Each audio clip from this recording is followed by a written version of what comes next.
depressed, frustrated, sad, confused. You want answer. Let's talk. Give me a message sa page ko sa Philippine Dating Coach and you can have one-on-one coaching with Coach Baze, your dating coach. Just please subscribe to my channel and hit the bell button. Madalas or most of the time, iniisip mo kung mahal ka pa ng ex mo o hindi na. And maybe that's multiple times of your life. Iniisip mo kung gusto ka pa o kung hindi ka na gusto o kung mahal ka pa o kaya hindi ka na mahal. So because of those things na iniisip mo, you are trying to conclude something out of nowhere dyan. Kasi hindi porket hindi ka minamay day at porket minamay day ka, yun na yung ibig sabihin. You cannot read kung ano ang makikita mo in a shallow part. Hindi porket pinost ka sa FB, hindi porket pinost yung ganito, hindi porket hindi ka pinopost, is hindi ka na iniisip at hindi ka na mahal. So, it is very unable for us to read something between the line gamit yung mga post nila sa FB. So, kung ang post sa FB ay hindi sapat, ano pa ang titignan natin para masabing mahal ka talaga niya? So, look at the big picture. Maririnig mo sa mga kaibigan niya kung ano ang sinasabi niya towards you. Maaaring nga maririnig mo sa mga kaibigan niya kapag nakausap mo yung mga friends niya, mga cousins niya, mga brother, sister, mother niya. Maaaring marinig mo yung salitang, mahal ka pa naman daw niya, sabi niya. May mga ganun di ba? Biglang sinabi na napo-fall pa rin siya sa'yo, ikaw pa rin, di ba? Ikaw pa rin, ang hanap ng pusong ligaw. May mga ganun-ganun pa. And yeah, bukod doon, ano pa ba yung mga bagay na pwede nating i-conclude na pwedeng masabi nating mahal niya tayo? At ito ba talaga ang kasagutan? Siyempre, hindi pa tapos. Nagdi-discuss pa lang ako, di ba? So, isa rin sa mga iniisip nila kung mahal pa sila o hindi na sila mahal is tinitignan nila yung mga chat. Kung magre-reach out pa rin o hindi na magre-reach out, dun mababasa kung mahal ka talaga o hindi ka. Well, lahat naman ng mga yan, pwede nating ilagay dun sa conclusion ng XYZ na pwede nating sabihin na love ka naman. Ang problema, yung love, hindi siya enough to pay or to buy you. Kasi, pwedeng lahat ng mga interpretations mo na yan, ng mga iniisip mo, is makakontribute dun sa tinatawag nating love. Pero yung love na yon, hindi siya standard para result siya sa equation ng relationship. Nagigets nyo ako? Parang ano siya para siyang piggy bank. Parang piggy bank. Naglalagay ka ng mga barya-barya.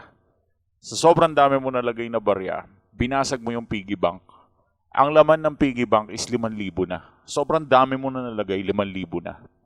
Pero yung bibilhin mo pala, halimbawa, bibili ka ng bag. Medyo may kamahalan ng presyo ng bag. Ang bibilhin mo, amount of 6,000 pesos. Yung nakalagay sa piggy bank mo is 5,000 pesos. 1,000 na lang kompleto na para mabili mo na yung mamahaling bag. Ang problema, hindi mo mabibili yung mamahaling bag kasi kulang ng 1,000. 5,000 lang yung nasa piggy bank. Therefore, may laman, may pera. Kaso, hindi enough. Okay, just for you to understand this. May love naman siya towards you. But I will tell you exactly what is really happening and this shit is going like this and like that. Kahit ano pang sabihin mo, kahit ano pang senyales, kahit ano pang shit ang pinakita niya, kung hindi siya nakikipagbalikan sa'yo, or kung hindi mo siya nakikitang gumagawa ng paraan para lang ma-fix ang relationship nyo, hindi ka talaga love. Hindi enough. Meron siyang love. Meron siyang binigay na pag-ibig at pagmamahal. Pero yung love na yon, it is not enough to conclude na ikaw talaga.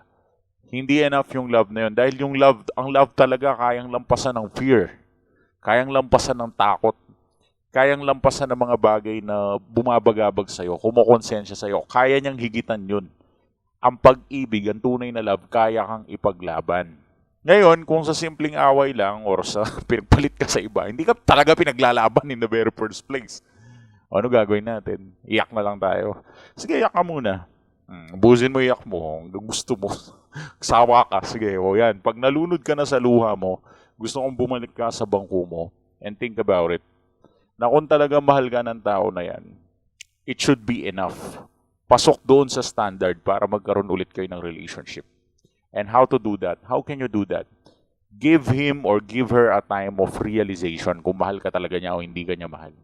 Kasi kapag binigyan mo siya ng time na realization, marirealize niya kung gaano kanya kagusto at marirealize niya na importante ka talaga sa kanya. Ngayon, kung sakaling wala siyang na-realize at ayaw na niyang bumalik, then at least you gave your very best para lang masabing mabalik pa yung ex mo. Yung iba, hindi na reach out. Yung iba naman, reach out pa. May mga times kasi na dapat din reach out ka. May mga times din na hindi ka dapat reach out. Well, para malaman mo kung ano ba talaga, give us a message sa page namin. Kasi madidiscuss ko to sa one-on-one. I'm very specific kasi ng mga problema nyo sa buhay. Kaya kailangan specific din ang sagot. Kung kailangan mag-reach out o hindi na, let's see. But most of the time, actually, no contacts is one of the most probable. And one of the most things na dapat mong gawin during this time. So, yun lang ang mga senyales kung mahal ka ba niya. But I suggest the question na itanong mo sa sarili mo. Mahal mo pa ba sarili mo? Kung mahal mo pa sarili mo, ano ang mga senyales? Kasi baka hindi mo na kasi love yung sarili mo at wala na tayong senyales na mahal mo yung sarili mo. So, come on, man, girl, wake up and think about it. Umupo ka sa isang sulok and you just collect your life and embrace self-improvement. Thanks for watching.